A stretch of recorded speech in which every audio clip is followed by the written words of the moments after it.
Assalamualaikum warahmatullahi wabarakatuh. Perkenalkan, kami dari kelompok 7 yang beranggotakan Asyifa Nidaul Hasanah NPM 18133100159, Hanif Amaliyah NPM 18133100156, dan Helina Ivandre NPM 18133100145. Di sini kami akan mempresentasikan bab 15, yaitu mengenai akuntansi kredit yang diberikan. Nah, masuk ke materi yang pertama, yaitu jenis kredit yang diberikan. Nah, di sini jenis kredit yang diberikan oleh bank itu sangat bervariasi. Misalnya seperti kredit investasi, kredit konsumsi, kredit produktif, kredit perumahan, dan kredit kendaraan atau kredit-kredit sebagainya. Namun, secara umum jenis pemberian kredit ini dapat dilihat dari bentuk, kemudian jangka waktu, dan kegunaan kreditnya. Nah, untuk yang pertama adalah jenis kredit menurut bentuknya. Nah, ini ada dua, yaitu kredit rekening koran dan kredit installment loan. Nah, untuk kredit rekening koran ini, debitur itu diberi hak untuk menarik dana dalam rekening korannya sampai dengan sebesar plafon yang ditetapkan bank. Nah, untuk pelunasannya itu pokok kredit itu dilaksanakan pada saat jatuh tempo dengan bunga kredit secara umum itu dihitung secara harian berdasarkan bagi debit atau outstanding kredit atau dengan nilai rata-rata bagi debit setiap bulannya. Kemudian untuk installment loan itu adalah kredit yang angsuran pokoknya dan bunganya itu dilakukan secara teratur menurut jadwal waktu yang telah disepakati antara pihak bank dengan debitur. Nah, dengan nilai konstan itu selama berlangsungnya masa kredit tersebut.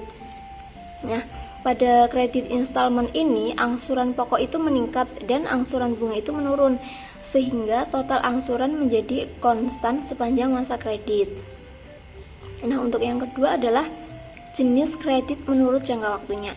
Nah, di sini menurut jangka waktunya itu ada 3. Yang pertama itu kredit jangka pendek, yang kedua kredit jangka menengah, kemudian yang ketiga adalah kredit jangka panjang. Nah, untuk kredit jangka pendek itu kredit yang berjangka waktu maksimum 1 tahun, namun termasuk kredit tanaman musiman yang berjangka waktu lebih dari 1 tahun. Nah, kemudian yang kedua itu kredit jangka waktu menengah.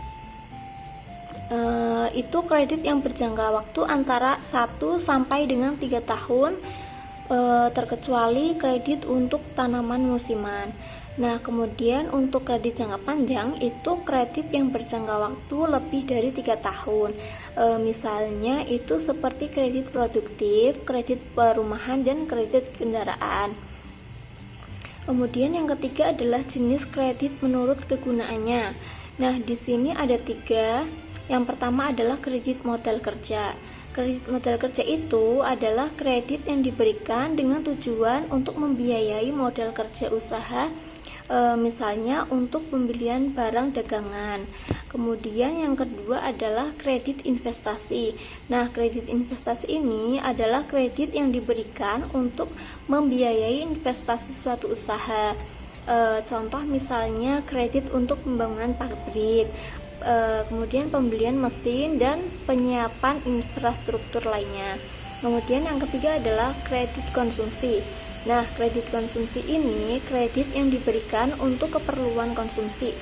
Contohnya itu seperti kredit kepemilikan rumah, kredit untuk pembelian kendaraan, atau kredit untuk pendidikan dan lain sebagainya. Nah, kredit-kredit yang seperti ini itu biasanya sering disebut dengan personal loan. Nah, untuk selanjutnya adalah pembungaan kredit.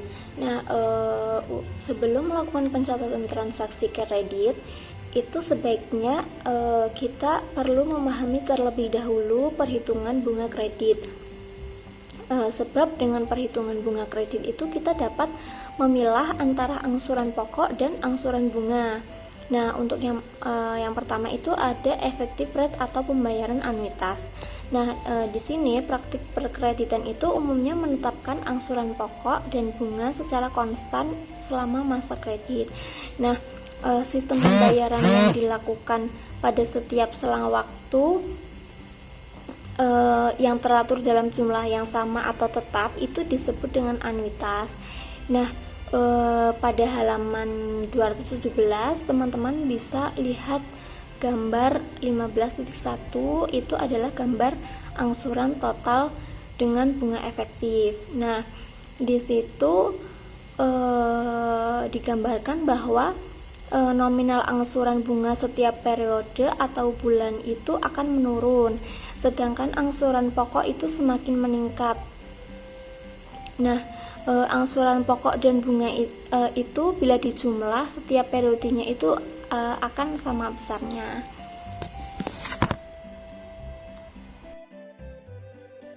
Nah, masuk ke slide selanjutnya.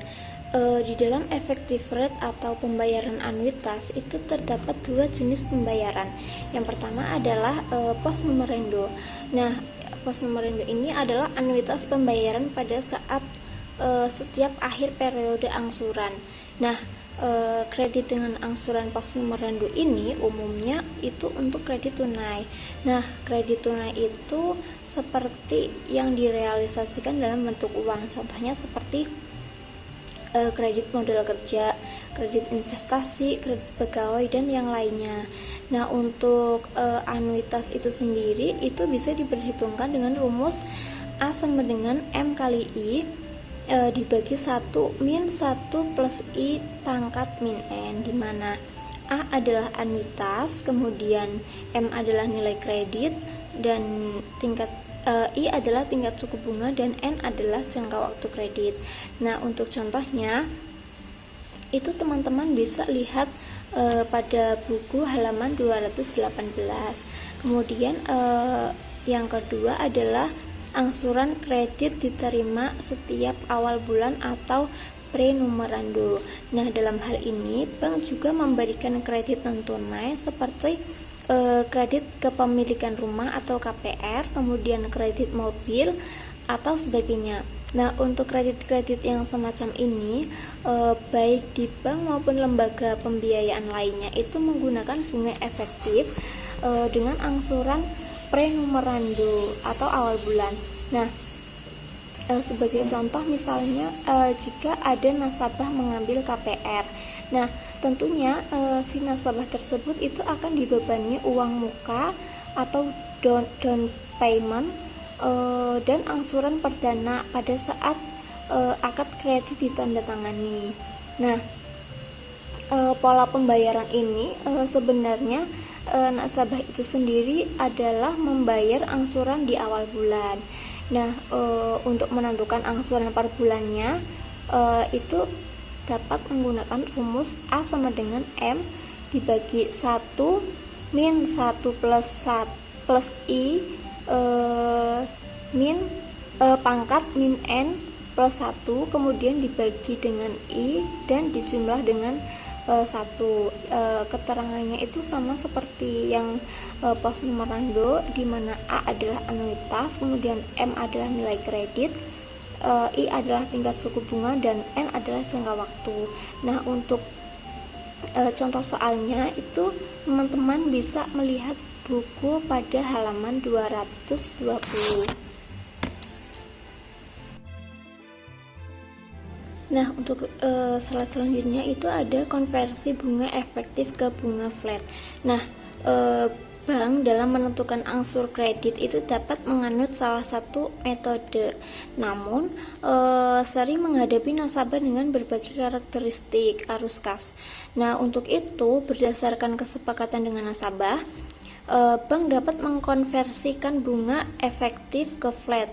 Nah, untuk melakukan konversi tersebut dapat menggunakan rumus suku bunga flat itu sama dengan total angsuran selama periode kredit itu dibagi dengan pokok kredit, kemudian dimin 1, kemudian dibagi lagi dengan jangka waktu kredit yang kemudian akan dikalikan dengan 100%. Nah, untuk selanjutnya adalah sliding rate. Nah, teman-teman bisa membuka buku, di situ terdapat gambar 15.2, yaitu gambar angsuran total dengan bunga metode sliding. Nah, di situ digambarkan untuk sliding rate itu angsuran pokok diperhitungkan tetap atau sama setiap angsuran. Nah, sedangkan bunga yang diperhitungkan menurun sejalan berkurangnya sisa kredit. Nah, dengan demikian total angsuran pokok dan bunga itu adalah semakin menurun selama periode angsuran. Nah, untuk rumus menentukan angsuran pokok itu adalah A kecil sama dengan M per N, di mana A kecil itu adalah angsuran pokok, kemudian M adalah plafon kredit, dan N adalah periode kredit.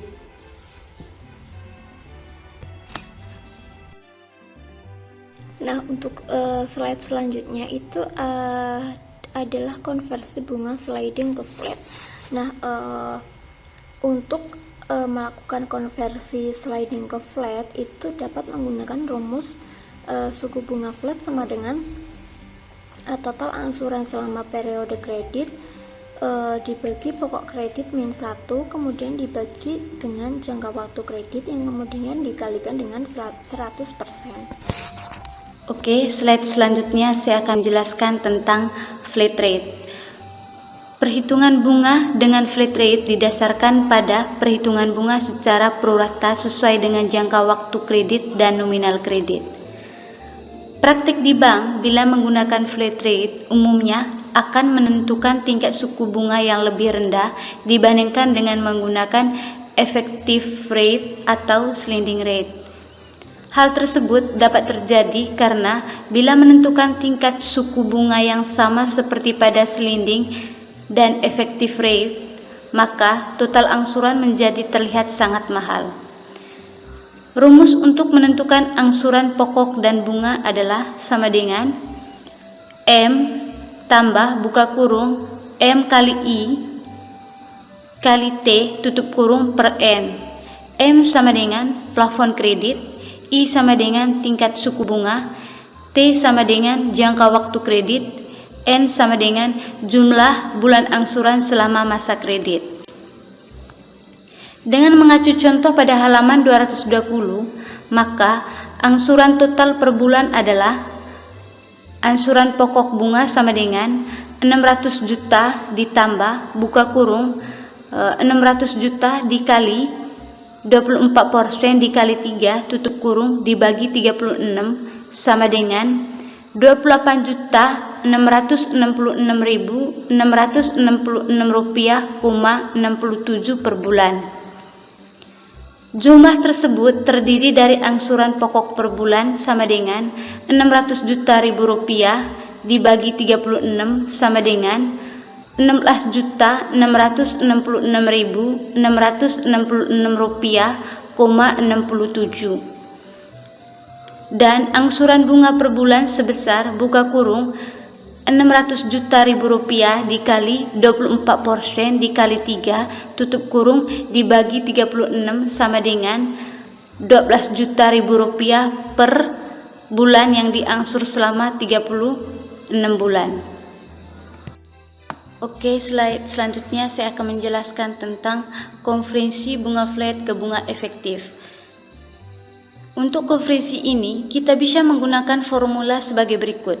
Tingkat bunga efektif sama dengan 2NI per N tambah 1. N sama dengan periode angsuran, I sama dengan tingkat bunga flat. Dengan demikian, untuk konversi bunga flat 24% ke bunga efektif dengan lama angsuran 36 bulan adalah tingkat bunga efektif sama dengan 2 dikali buka kurung 36 tutup kurung dikali buka kurung 0,24 tutup kurung per 36 tambah 1 sama dengan 46,70%. Nah, teman-teman bisa melihat daftar angsuran pokok dan bunga dengan metode flat pada halaman 225 sampai 226. Oke, selanjutnya saya akan menjelaskan tentang akuntansi perkreditan. Kredit yaitu penyediaan uang sesuai dengan kesepakatan pinjam-meminjam. Ini berarti perlu adanya akad atau perjanjian kredit. Perjanjian kredit ini akan mengikat bank dan debitur.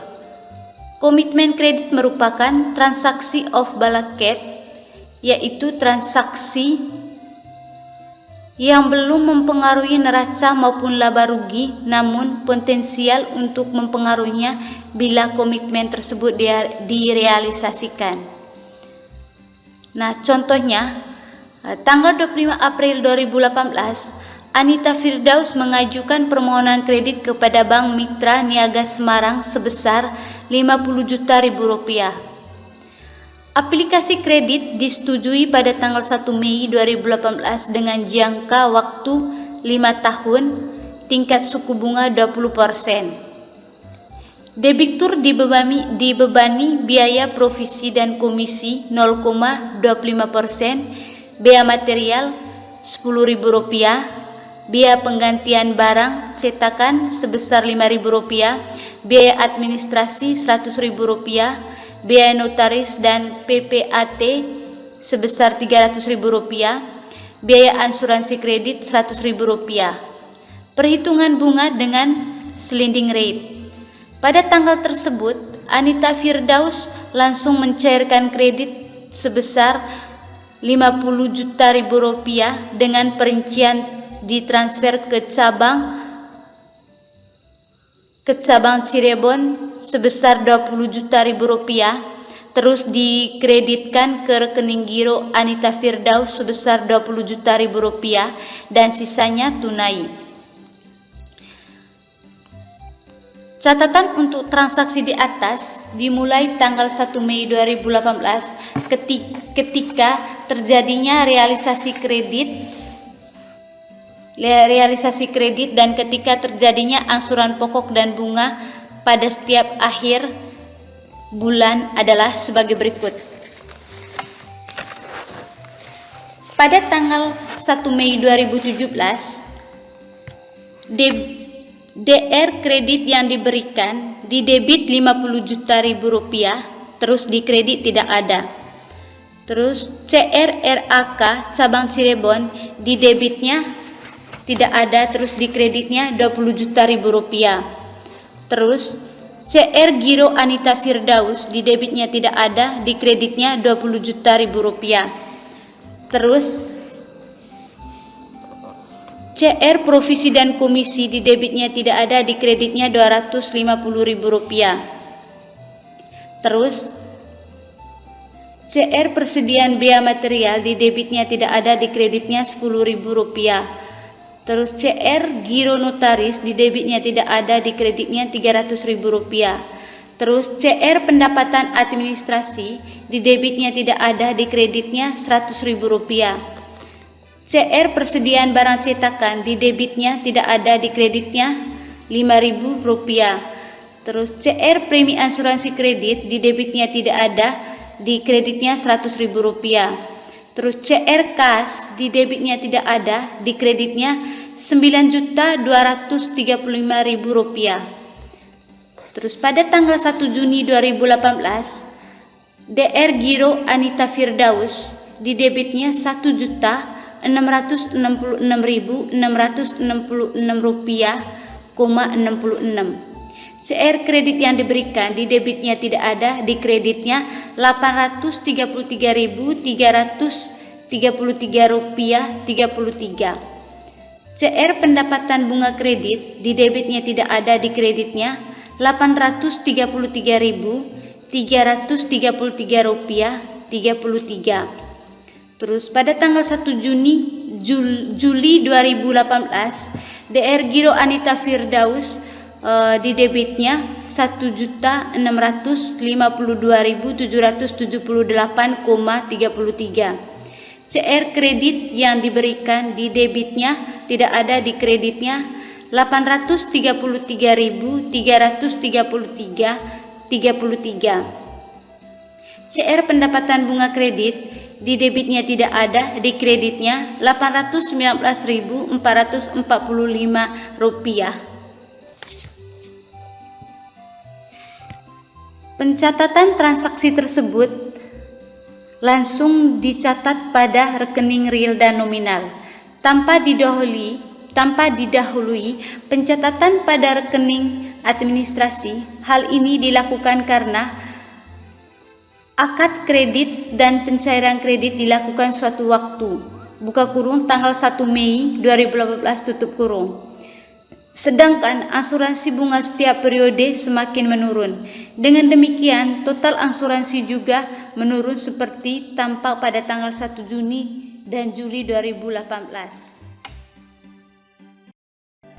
Saya Asifani Daul Hasana, NPM 159, akan melanjutkan presentasi dari Mbak Helena Ivandre. Bagian yang pertama yang akan saya bahas mengenai kredit sindikasi. Kredit sindikasi itu sendiri adalah kerjasama pembiayaan yang secara teoritis tidak dibatasi baik dalam jumlah kredit, sektor pembiayaan, dan lembaga keuangan yang terlibat. Kemudian kredit sindikasi juga disebut dengan pembiayaan bersama. Pembiayaan bersama ini merupakan wewenang kantor pusat selaku unit usaha yang melakukan komitmen pembiayaan. Kerjasama pembiayaan ini melibatkan beberapa bank yang mempunyai komitmen bersama untuk membiayai proyek tertentu. Hubungan kerjasama yang horizontal ini ditunjukkan melalui penyertaan tiap-tiap bank pada proyek tersebut. Contoh pembiayaan bersama adalah konsorsium, co-financing, dan kredit sindikasi itu sendiri. Secara umum, kredit sindikasi memiliki 4 ciri. Yang pertama, melibatkan lebih dari satu lembaga keuangan atau bank. Yang kedua, mempunyai syarat-syarat dan ketentuan yang sama bagi masing-masing peserta. Yang ketiga, hanya ada satu dokumentasi kredit yang menjadi pegangan bagi peserta bank. Dan yang keempat adalah kerjasama ini diadministrasikan oleh satu agen yang sama bagi semua bank peserta. Dalam kaitannya dengan akuntansi, pembiayaan bersama ini di bawah satu koordinasi bank atau koordinator atau agen.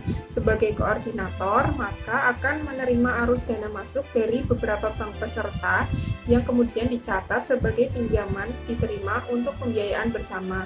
Rekening ini tetap outstanding hingga proyek yang dibiayai selesai dan kredit lunas.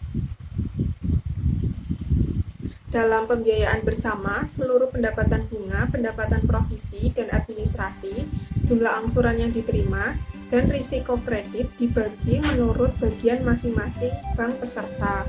Khusus masalah bunga yang digunakan adalah metode perhitungan suku bunga rata-rata tertimbang. Untuk contoh soalnya, teman-teman dapat melihat pada layar yang tertera. Kemudian dari soal tersebut diperoleh informasi bahwa share dan suku bunga kredit sindikasi bank peserta A, share-nya sejumlah 20 miliar dengan tingkat suku bunganya 19%. Bank B, share-nya adalah 10 miliar dengan tingkat suku bunga 20%. Bank C, share-nya 30 miliar dengan tingkat suku bunganya 20%. Dan yang terakhir adalah Bank D dengan share 40 miliar dengan tingkat suku bunganya 18%. Total dana dari keempat bank tersebut adalah berjumlah 100 miliar. Pada saat pelimpahan dana, misalnya 30 Mei 2018, dari bank peserta ke bank koordinator yaitu Bank A, maka dicatat oleh Bank A seperti berikut. Tanggal 30 Mei 2018, rekening dari Giro BI masuk sebesar 80 miliar di debit. Giro bank lain, Bank B, masuk sebesar 10 miliar di kredit. Giro bank lain, Bank C, masuk sebesar 30 miliar di kredit. Dan yang terakhir, giro bank lain, Bank D, masuk sebesar 40 miliar di kredit. Lalu, untuk menentukan tingkat suku bunga yang dibebankan kepada debitur bisa dihitung dengan cara sebagai berikut. Bank peserta A, share-nya berjumlah 20 miliar dengan bobot 0,20. Lalu suku bunga individualnya sebesar 19%. Maka untuk menghitung suku bunga tertimbangnya yaitu 0,20 dikali dengan 19%. Hasilnya adalah 3,80%. Begitu pula caranya untuk Bank B, Bank C, dan Bank D.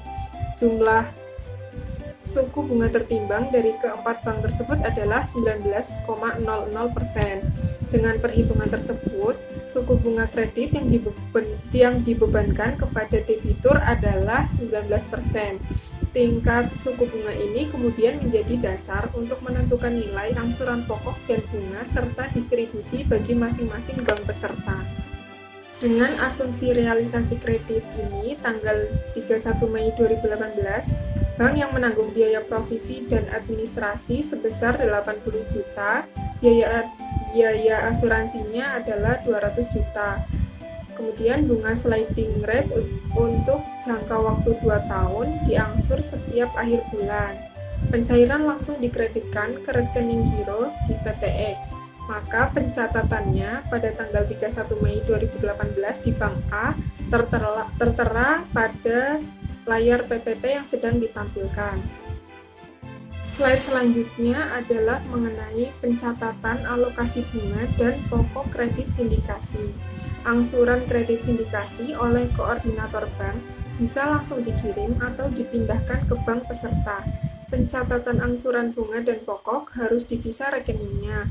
Untuk angsuran pertama yaitu 30 Juni 2018 yang dilakukan PTX dengan beban giro dapat disajikan catatan jurnalnya di Bank A tertera pada layar PPT yang sedang ditampilkan.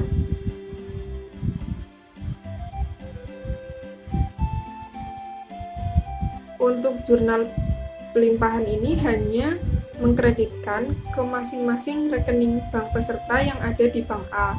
Bila peserta Bank B, C, dan D menarik dananya di Bank A, maka solusinya melalui clearing, sehingga Bank A akan mendebit rekening giro bank-bank lain dan mengkredit rekening giro BI. Slide selanjutnya adalah mengenai restrukturisasi kredit. Restrukturisasi kredit itu sendiri adalah upaya yang dilakukan bank dalam kegiatan usaha perkreditan supaya debitur dapat memenuhi kewajibannya. Dapat dilakukan dengan cara yang pertama, penurunan suku bunga, pengurangan tunggakan bunga kredit, yang ketiga, pengurangan pokok kredit, yang keempat, perpanjangan jangka waktu kredit, yang kelima, penambahan fasilitas kredit, yang keenam, pengambil alihan aset debitur sesuai dengan ketentuan yang berlaku, dan konversi kredit menjadi penyertaan modal sementara pada perusahaan debitur. Selanjutnya adalah mengenai perlakuan akuntansi restrukturisasi kredit. Perlakuan akuntansi restrukturisasi kredit pada prinsipnya dilaksanakan sesuai dengan Pernyataan Standar Akuntansi Keuangan atau PSAK nomor 54 tentang akuntansi utang bermasalah. Kemudian untuk penjelasan lebih rincinya, teman-teman dapat membuka pada halaman 236 sampai dengan 237 buku paket Akuntansi Perbankan Indonesia. Selanjutnya mengenai ilustrasi restrukturisasi kredit. Untuk menyederhanakan masalah restrukturisasi kredit, diberikan beberapa ilustrasi secara singkat dengan periode angsuran per tahun. Dalam praktik perhitungan angsuran per bulan, per 3 bulan, atau per 6 bulan. Kemudian kelompok kami mengambil kasus pertama, yaitu restrukturisasi kredit dengan penghapusan tunggakan bunga administrasi, perpanjangan waktu, dan penurunan suku bunga. Untuk soalnya, teman-teman dapat melihat seperti yang sedang tertera pada layar sekarang ini.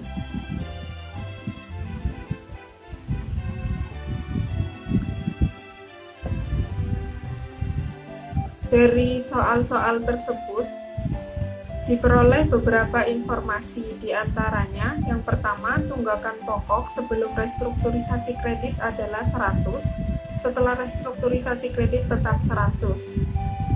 Yang kedua, tunggakan bunga administrasi yang semula sebelum restrukturisasi yaitu sebesar 40, setelah restrukturisasi kredit menjadi 0,0. Yang ketiga, persyaratan kredit, ada jangka waktu kredit. sebelum restrukturisasi kredit dari 2 tahun, kemudian setelah restrukturisasi kredit menjadi 4 tahun. Yang kedua, tingkat bunga, yaitu sebelum restrukturisasi kredit sebesar 45%, setelah restrukturisasi menjadi 30%. Kualitas kredit sebelum restrukturisasi kredit, yaitu macet, setelah restrukturisasi kredit menjadi kurang lancar. Kemudian PPAP tersedia harus dibentuk sebelum restrukturisasi kredit sebesar 50,0, setelah restrukturisasi kredit menjadi 12,1. Maka kelebihan PPAP diperoleh sebesar 37,9, penyisihan restrukturisasi kredit sebesar 19,0, keuntungan restrukturisasi kredit sebesar 18,9. Untuk perincian perhitungannya, teman-teman dapat melihat seperti yang sedang tertera pada layar seperti sekarang ini.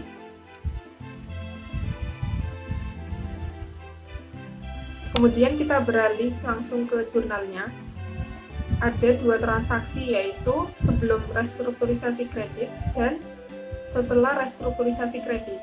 Kemudian dari transaksi sebelum restrukturisasi kredit ada 2 transaksi, yaitu pemberian kredit, rekeningnya kredit yang diberikan masuk sebesar 100 di debit, kemudian kas atau biro nasabah sebesar 100 masuk di kredit. Yang kedua, pembentukan PPAP sesuai kualitas kredit, rekeningnya beban PPAP sebesar 50 di debit dan PPAP sebesar 50 di kredit. Transaksi yang kedua yaitu setelah restrukturisasi kredit. Yang pertama, pembentukan penyisihan restrukturisasi kredit, rekeningnya kerugian restrukturisasi kredit masuk sebesar 19 di debit, penyisihan restrukturisasi kredit sebesar 19 di kredit. Yang kedua, koreksi kelebihan PPAP, rekening dari PPAP masuk di kredit di debit sebesar 37,9, sedangkan beban PPAP masuk di kredit sebesar 37,9. Yang terakhir adalah offsetting kerugian restrukturisasi dengan kelebihan PPAP, rekening beban PPAP masuk sebesar 19 di debit dan kerugian restrukturisasi kredit sebesar 19 di kredit. Jadi seperti itu jurnalnya.